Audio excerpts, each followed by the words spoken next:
केशवभूषरा तेणे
म्हणून असो जो ऐसा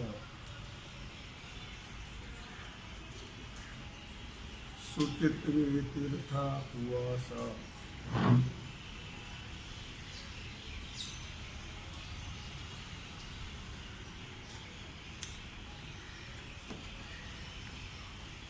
जेणे लंघविले दिशा मनोगा भगवान सिद्धेश्वराच्या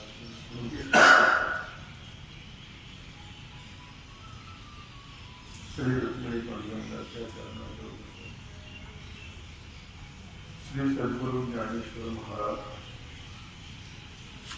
श्री जगद्गुरु तुकाराम महाराज, श्री संत एकनाथ महाराज यांच्या चरण सान्निध्यात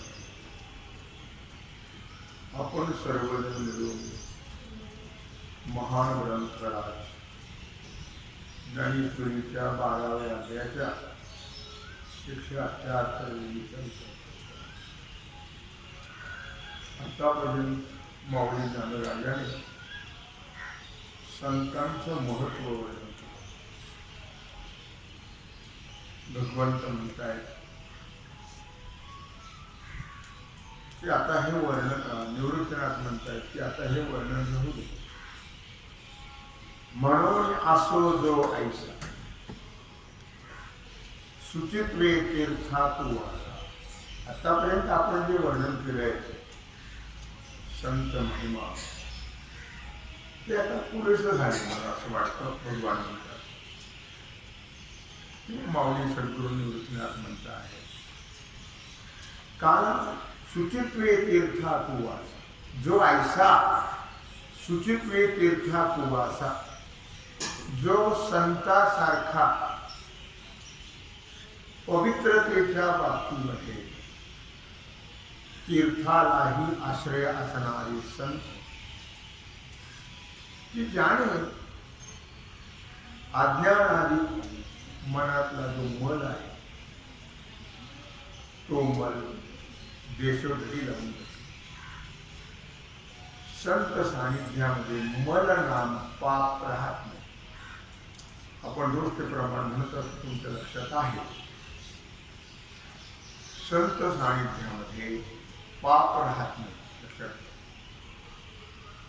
जेणे लंघविले दिशा मनोबळ ज्याने अशा प्रमाणे सर्व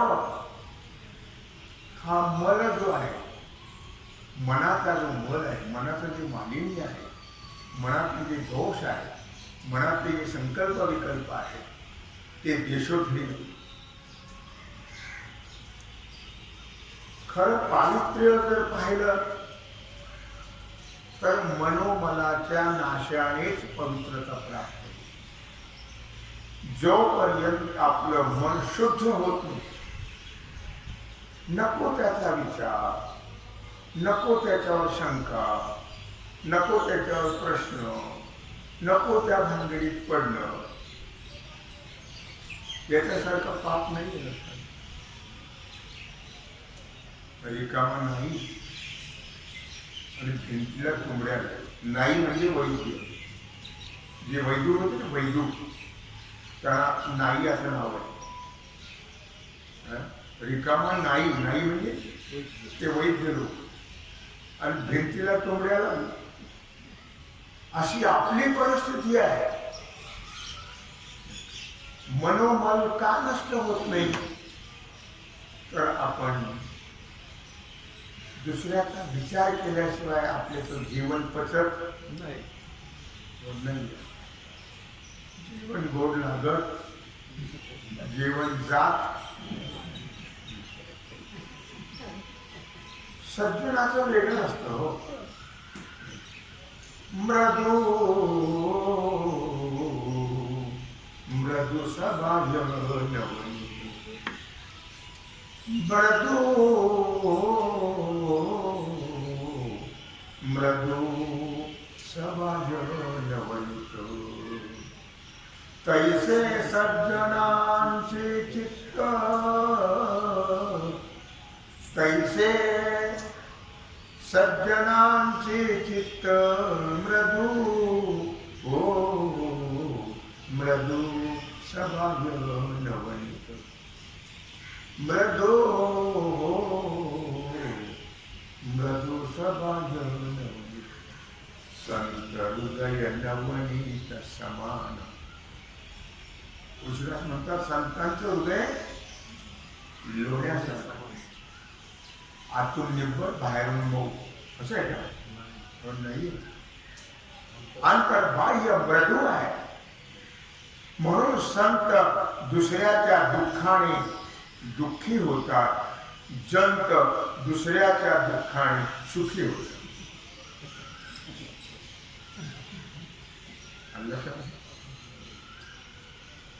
दुसऱ्याच्या दुःखाने दुःखी होतात. आणि बाकी सामान्य जीव दुसऱ्याला दुःख झालं की मजा वाटते. तुम्हाला गोष्ट माहीत आली तरी सांगतो. वेळ जाण्याकरता काहीतरी करावं.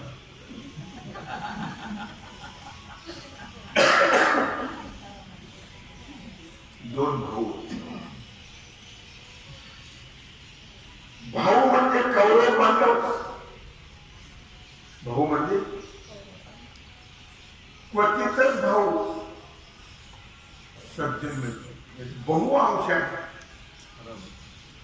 कौरवासारखे भाऊ असतात. माझं ते माझं, तुझंही हो माझं. तेव्हा एकाने त्याला शंख दिला. शंख तुमच्या लक्षात गोष्ट आली असेल. शंख दिला. तो शंख असा होता की जागा सारवायची, त्याच्यावर तो शंख उभा ठेवायचा, त्याची पूजा करायची आणि त्याला मागायची. तुम्ही जे मागाल ते तुम्हाला मिळेल, पण शेजाऱ्याला डबल. तुम्ही जर 100 रुपये मागितले तर शेजाऱ्याला 200. तुम्ही जर 1 मजला माडी मागितलं शेजाऱ्याला 2. तुम्ही 1 मुलगा मागितला त्याला 2. त्याला डबलच मिळणार. हे त्याला बरं वाटलं. नसलेलं परवडलं, आपली दारिद्र्य बरं. ही वृत्ती आमची लक्षात. आम्हाला दारिद्र्य चालेल पण दुसऱ्याचं चांगलं होता कामा नाही. आम्ही काय ज्ञानेश्वर महाराज होते. जे खळांची व्यंकटी सांडो, तया सत्कर्मी रती वाढो. भूता परस्परे पडो, मैत्र दिवांचे. किंबहुना सर्व सुखी पूर्ण होती लोकी. भजिजो आदि पुरुषी अखंडित. किंबहुना सर्व सुखी, सर्वेत्र सुखिनः सन्तु, सर्वे सन्तु निरामयाः, सर्वे भद्राणि पश्यन्तु, मा कश्चित् दुःखम्. किंवा भागवत काही ही वृत्ती असते सज्जनाची. त्यांनी विचार केला, बायको मजुरी करून खाते ना, खाऊ त्यातून सांगायचं पण त्याचं चांगलं नको काय. मग आता हा बायकोला म्हटलं आपल्याला गावात कोणी उदार देत नाही, ऊस नाही देत नाही, मी जातो देशावर पैसे कमवायला. तिला कल्पना नाही कोणत्या गोष्टी. ती म्हणजे जा. हा गेला देशावर गेला. गेला तो गेलाच. पुन्हा बायकोचा विचार ती आहे का, गेली का, खाती का, उपवासी आहे का, काय करत कामापुरता पुन्हा विचार नाही. गेला तो गेला. तेव्हा काय कोणती सोडलं जुन्या काळात झालं. तिनं दसऱ्याचं सारवण काढलं. दसऱ्याला काही लोक शिवरात्रीला, काही लोक दसऱ्याला, दिवाळीला घर स्वच्छ करतात. चांगली गोष्ट आहे. लक्ष्मी यायची म्हणून. घाणीमध्ये घाण खातात पण घाणी मत नको राहायला म्हणून ते त्यांना माहित नाही आपण या अपवित्र आहार घेतो आहोत. यामुळे लक्ष्मी आणि भगवान दुरावल्या जातात. हे त्या कल्पनाच नाही मूर्खांना. किती सांगू तरी ना ऐकती बटकीचे पुढे शिंदीचे रडतील. लक्षात. अखाद्य खाल्ल्याने, अपेय केल्याने काय परिणाम होतात याची जाणीव मूर्खांना. आणि याची काय करते भाऊ, काय झालं तुम्ही काय सहकार्य करता. झालं ते झालं. काय लक्षात आलं का. गेला तो तिनं सारवून काढलं. मग ते सगळ्या चिंध्या खांद्या व्हायच्या. तर काय असतं मला माहित नाही. गोंधळ्या गाड्या सगळ्या व्हायच्या. रंगरंगोटी करायची. फरशी महिन्यातून एकदा पुसायची. आमची महिन्यातून एकदा असते म्हणून सांगितलं. मग एक मुलगी आली तुम्ही बाबा मला सांगितलं ना रविवारी पुसत जाईल म्हणलं बरोबर सांगितलं. संदर्भ घेईल, बाथरूम घेईल, फरशी पुसेल म्हणून सांगितलं. तुला त्रास माझ्याकरता कशाला काय. तेव्हा अशा प्रकारे तिनं ते करता करता तिने म्हणले काय बांधून ठेवले असं चिंध्यामध्ये, तिला कळू नये म्हणून. मी का सांगतो हे लक्षात असू द्यावं का. नाही तर तुम्ही तिकडं ना आम्ही इकडं. असं होईल. कशावर चाललंय माझा मतलब. कशावर चाललंय अजून बरोबर. दुसऱ्याच्या दुःखाने दुःखी होणारी जंत आणि दुसऱ्याच्या दुःखाने सुखी होणारे, दुःखी होणारे संत आणि सुखी होणारी जंत याच्यावर सांगून तिने ते काढलं खाली बोजा. काय ठेवलंय हलकडीला कोणाच ठेवलं. तुला तो बोजा काढला, त्या चिंध्या बाजूला काढला, तो शंख त्याच्या. तिला सवय होते कधीतरी कुठली द्यायची मंदिरात. पांडव प्रताप रामायण ऐकायची सवय. आणि त्यातल्या त्या महाराजांनी सांगितलं होतं शंकाचं मूर्ती. तिच्या लक्षात आलं काय माणूस आहे बघू ना काय केलं. तर तिनं ते प्रयोग करायला काय आहे. अलीकडे प्रयोगावारीच माणसं जातात. प्रयोगावारी लक्षात कमी काय सांगतो. कोण करते काय करते नंतर पाहू. झालं याप्रमाणे तिने जागा सारवली. शंख धुतला, पूजा केली. शंखोबा 100 रुपये दे. लगेच तयार. अरे एवढं धन घरात असताना हा मूर्ख माणूस. आता मला काय हरकत ते समोर काय बोल काय आता हे असलं बावरात पदरात पडले समोर नाही होत. माझं बोल काय हरकत काय. ते देशावर गेलं आणि एवढं धनी घरात येला 100 तर त्याला 200.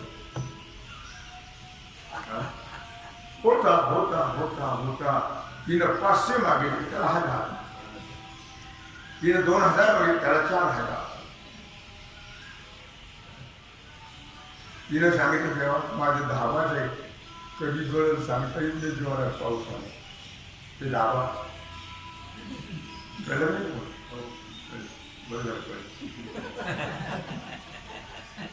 काय तेव्हा निघाल याच्यावर एखादी माळी म्हणते बरं झाली माळी लगेच काय वेळ त्याला डबल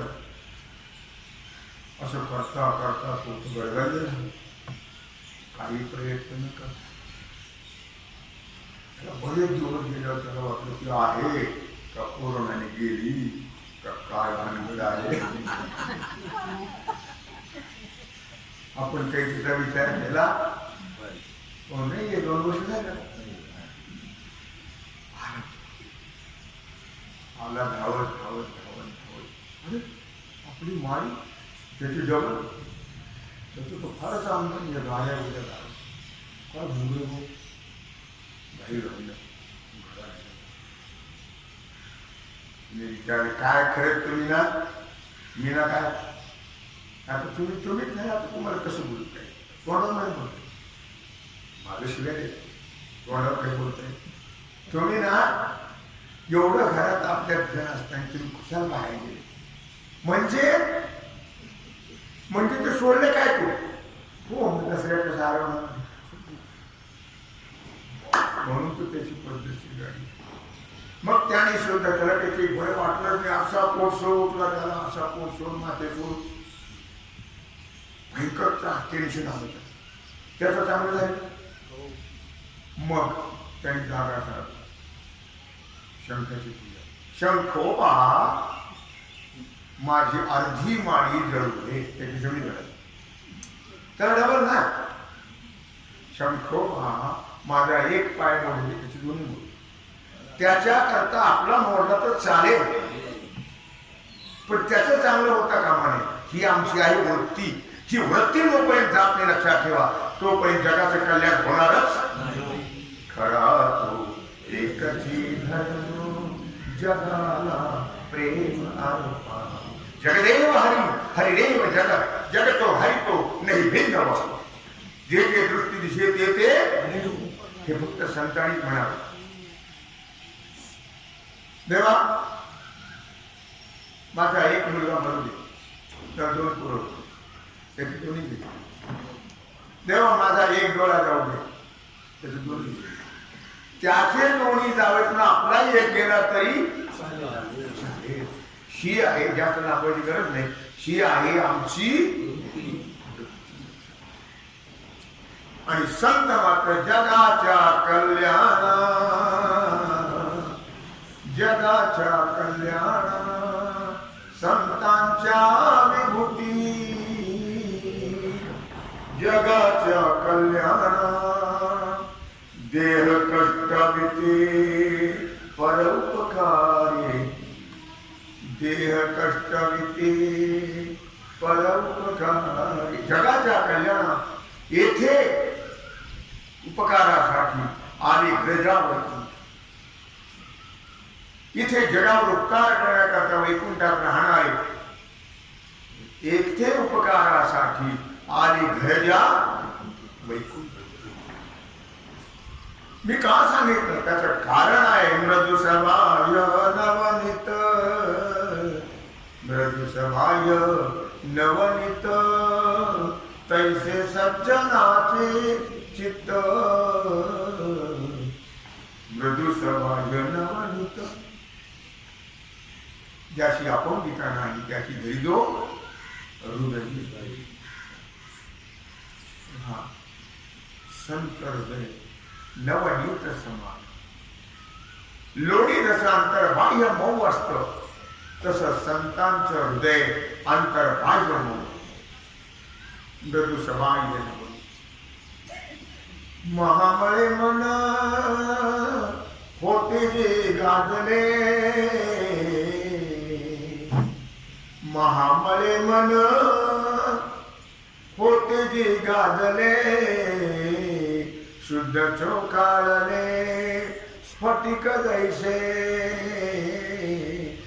शुद्ध चोखाळले स्फटिक जैसे जिवे गोडतीन अक्षरांचा रस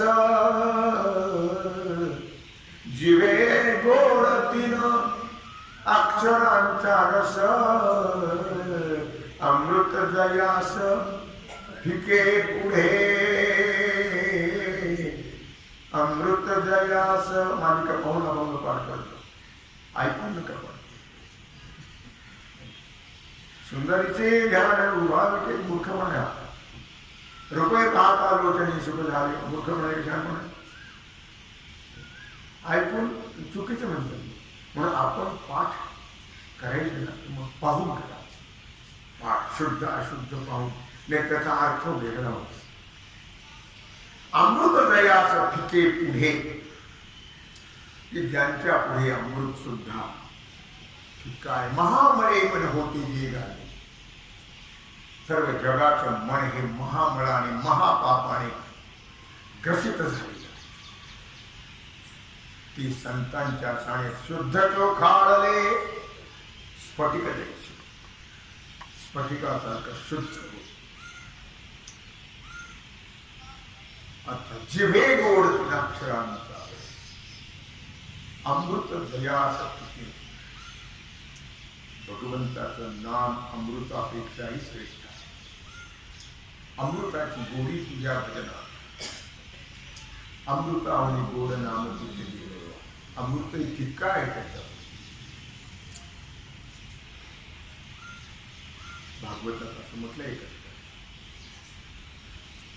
तीर्थी कुर्वन्ति तीर्थानि असे शब्द वापरलेले आहे.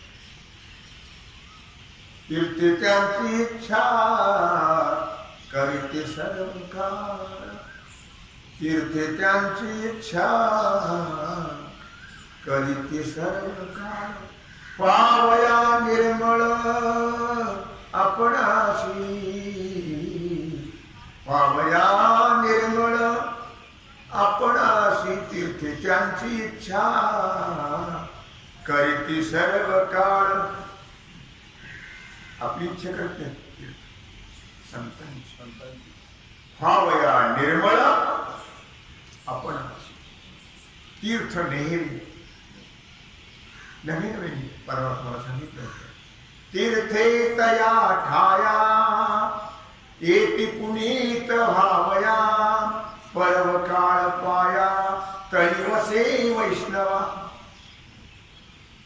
सगळे जगातली जेवढी तीर्थ आहे सगळे तीर्थ येती माध्यान्ह काळी. करती आंघोळी होती पवित्र. सारी तीर्थकोट जगातले तीर्थ दररोज जायचं कशाला कुठं.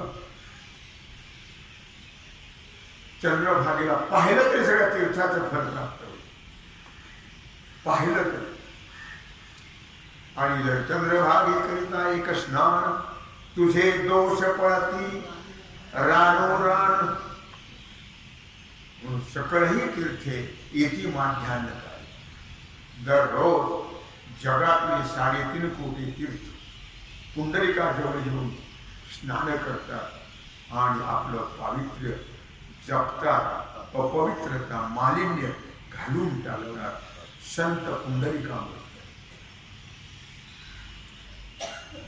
अर्थातच म्हणून माऊली सुद्धा अभंगात म्हणतात, तीर्थे पावन धर्म,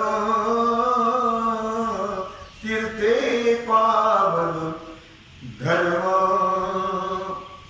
तीर्थे पावन धर्म,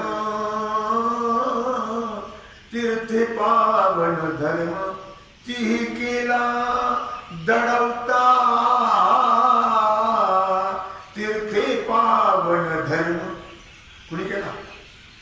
संतांनी. संतांनी. संत हे जगामध्ये सर्वश्रेष्ठ.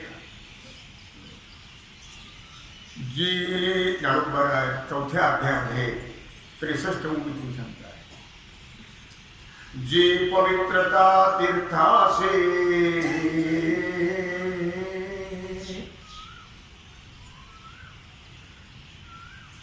जे पवित्रता तीर्थासे तीर्थरूप अर्जुन सांगितले, जे पवित्रता तीर्थाशी तीर्थरूप, ज्यांच्यामुळे तीर्थाला पावित्र्य येतं ते तीर्थ रूप आहे. जसे आपले आई वडील तीर्थापेक्षा श्रेष्ठ आहे. सकळ तीर्थांचे धुरे, जी एका माता पितरे तया सेवे लागी शरीरे लोण तिजे. आई वडिलांच्या शरीरावरून आपलं शरीर ओवाळलं. सर्व तीर्थाचे तीर्थ आहे. जर काही वडिलांना त्रास दिला की त्यांच्यापेक्षा आपल्याला 1000 पटी नाही त्रास झाला, लिहून ठेवा लालशाहीने लिहून ठेवा. म्हणून सांगितलं जात जे पवित्रता तीर्थाशी तीर्थरूप, ज्यांच्यामुळे तीर्थाला पावित्र्य आहे आणि जे तीर्थरूप आहे. आई वडील तीर्थ स्वरूप आहे हे लक्षात. मनोबळ म्हणजे काय? मनोबळ म्हणून असो ऐसा सुचित्वे तीर्था कुवासा जेणे लंघविले दिशा मनोबळ. मनोबळ म्हणजे काय भंगर आहे वा? प्रश्न निर्माण होणं साहजिक आहे. मनोमळ कशाला म्हणतात? मळ म्हणजे पाप, साध्या सोपं ढोबळ. मल म्हणजे पाप वासना. कारण वासने 2 प्रकार आहेत. शुभाशुभाभ्याम मार्गाभ्याम वहंती वासना सरित. वासना 2 प्रकारची, एक शुभ वासना आणि एक अशुभ वासना. नेहमी अशुभ वासनेचा त्याग करत जावा आणि शुभ वासनेला कवळत जावं. शुभ वासना त्याला फार मोठं महत्व लक्षात. ही पाप वासना जोपर्यंत आहे तोपर्यंत तुम्ही कुठलाही मोठी वापरा, कोणताही साबण वापरा, मळ जाणार काय दुनिया लावा, पण मालिन्य जाणार. जोपर्यंत पाप वासना जात नाही तोपर्यंत बाह्य किती शुद्धता ठेवा व्यर्थ. ज्ञानोबा 13व्या अध्यायामध्ये 472 ओळीतून सांगतात. नव्हे मधुरेचा घडा पवित्र गंगे. मद्याचं भांड तुम्ही जरी तसंच बुडून ठेवलं गंगेत तरी ते पवित्र कधी होणार नाही. हो नाही. मी परवा तुम्हाला सांगितलं की मद्याचं भांड किती अपवित्र असतं लक्षात. म्हणून म्हटलं या ठिकाणी नव्हे मदेचा घडा पवित्र गंगे. तुम्ही गंगेत किती वेळ जरी तो बुडून ठेवला तरी तो पवित्र होणं शक्य नाही. संतांचं मन कसं निर्मळ असतं याबद्दल मौनी गोड वर्णन करतात. तरी सरोवरी तरंगी, तरी सरोवरी तरंगी सांडिले आकाश मेघी. का चंदनाचे उरगी उद्यान जैसे. तरी सरोवर तरंगी. लाटाने तळ्याचा त्याग केला, सरोवराचा त्याग केला म्हणजे काय होईल? शांत. सांडिले आकाश मेघ. कधी शांत कधी शांत. आकाश मेघ कधी शांत नाही ना. कोजागिरी पोहोचली. किती ढग होते यावर्षी. कोजागिरी भुजागिरी स्वच्छ झाला आकाश. म्हणून म्हटलं जात आकाश सांडिले मेघी. ज्याप्रमाणे आकाश मेघाने टाकून दिलं म्हणजे आकाश कसं होतं? स्वच्छ स्वच्छ. का चंदनाचे उरगी उद्यान जैसे. मैलागिरी पर्वतावर चंदन आहे, तोळ्यावर निघतो, तोळ्यावर. इतका सुगंध, उकळत्या तेलाची कढई, धापाट डबे ओतले तर कढई उकळलेली, त्यात एक थेंब टाकला की तेल आईस्क्रीम फरक होतो. इतका गुण आहे त्या चंदनाचा. पण त्या चंदनाचं काढणं फार अवघड आहे. त्याच्या भोवताली सर्प असतात, विषारी मोठमोठे, म्हणून ते घेणं अशक्य होत. काय म्हटलं त्याने की सांडीने सांडून गेली तैसे का चंदनाची उरगी उद्यान. उरगी म्हणजे उरग म्हणजे सर्प. सर्पाने चंदनाचा बगीचा सोडून दिला तर मग आपल्या त्याचा फायदा घेता येतो. नाना कळा वैषम्ये चंद्रू. चंद्राच्या ठिकाणी किती कला आहे माहित नाही. 16 कला. तो 16 कलांनी चंद्र पूर्ण कधी होतो? का होतो? का होतो? का चंद्र का पौर्णिमेच्या दिवशी चंद्र पूर्ण का होतो? आपल्याला माहिती आहे, अगस्ती चांदणी समुद्राला दिसली की त्याला भरती येते. समुद्राला म्हणजे त्या दिवशी पौर्णिमा समजा. म्हणजेच चंद्राला पाहिल्यानंतर, कारण चंद्र हा समुद्राचा मुलगा आहे, मुलाला पाहिल्यावर सागराला एवढा आनंद होतो की त्याला भरती येते. आणि त्या दिवशी चंद्र पूर्ण 16 कलाने युक्त असतो. किती कलाने युक्त असतो? 16 कलाने युक्त असतो. का सांगिले आधी नरेंद्र. नरेंद्र मोदी नाही, नरेंद्र म्हणजे राजा. ते राजाच होतो. पण जसं आधी आणि व्याधी 2 प्रकार आहेत. आधी म्हणजे संसाराचं टेन्शन आणि व्याधी म्हणजे शरीराचं टेन्शन. ज्या राजाला या प्रपंचाच्या टेन्शनने टाकून दिलेला आहे. लक्षात आलं ना? तरी क्षीर समुद्र मंदराचळे काय होईल? मग क्षीरसागर मंदराचळे टाकून दिल्यावर काय होईल? शांत. शांत. तैसी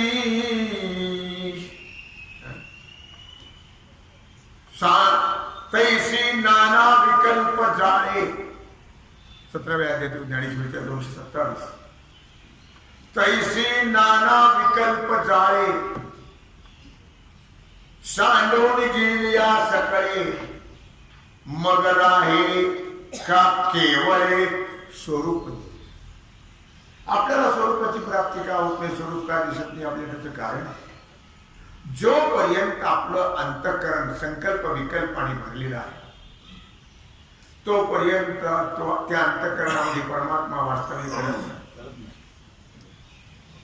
म्हणून अहंकाराचा वारा लागो राजसा माझ्या विश्वासा भाविकाशी. कल्पनेची बाधा न हो ही संत मंडळी सुखी असो. म्हणून अमृताने प्रार्थना केली. लक्षात मुद्दा मला सांगायचा तो एवढाच आहे की अशा प्रकारे मंदिराचा जर क्षीरसागरातला काढला तर क्षीरसागर शांत होतो. तैसी नाना विकल्प जाणे.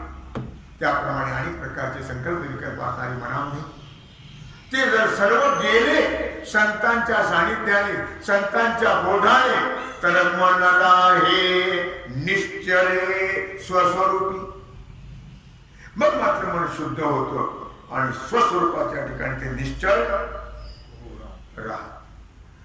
मग ते कुणीकडे धावत नाही. लक्षात.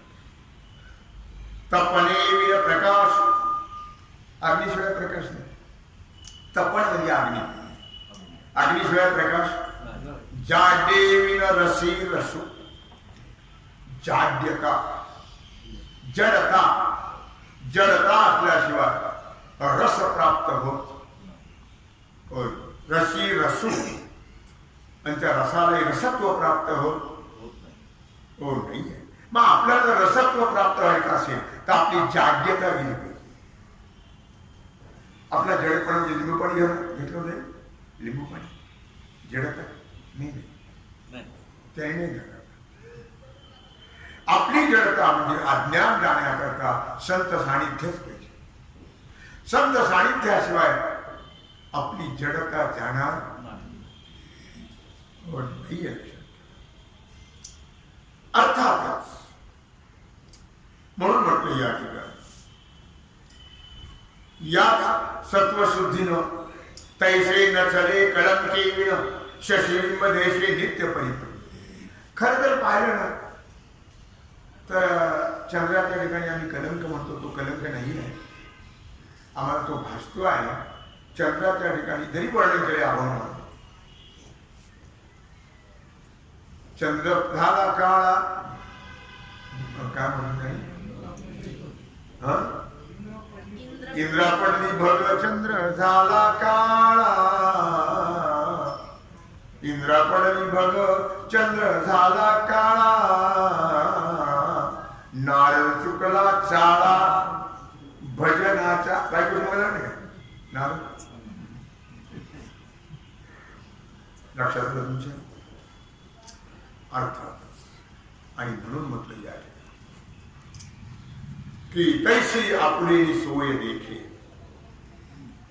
आणि आपल्या स्वभावा हिवली जैसी अंगिके योनी दिली अंग. तैसी आपुली सोय देखे.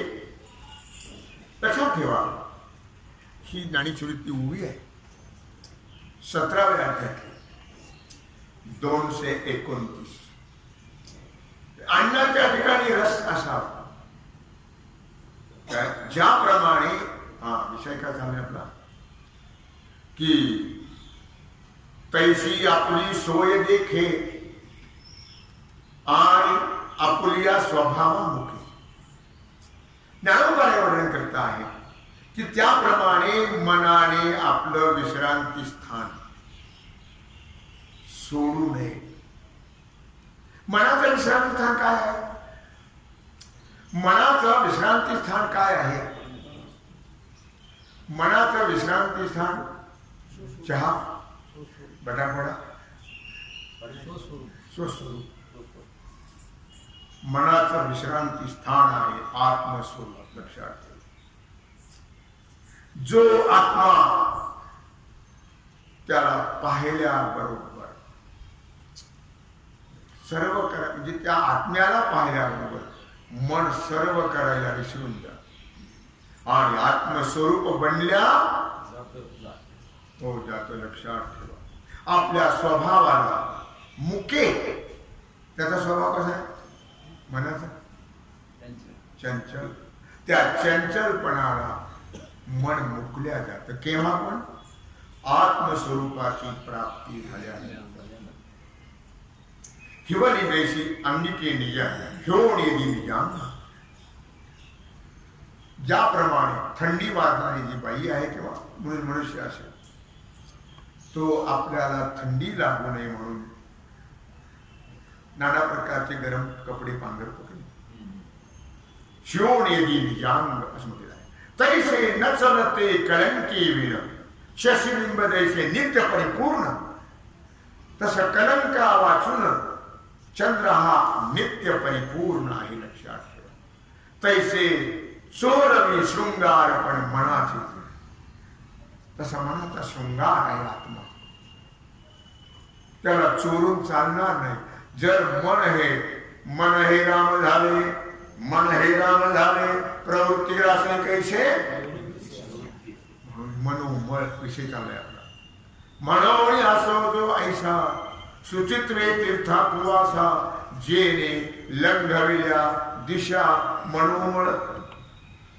ज्यांच्या सानिध्यामध्ये जीवाच्या मनाचा मळ निघून जातो तो जीव राहत नाही. तो देवच होतो. तो काय होतो? देव होतो. म्हणून मनुष्याने नेहमी संत सानिध्य करावं आणि संताच्या बोधाने जगावं. म्हणजे आपलं जीवन निश्चित सुखरूप झाल्याशिवाय राहणार नाही आहे असं माऊली पुराणाला सांगतात. मला असं मन जाण्याकरता संत सानिध्याला फार महत्त्व आहे. झालेली सेवा भगवत चरणी समर्पित करून राहिल्या जो सेवेचा भाग आहे तो आपण उद्या पुंडलिक वरदे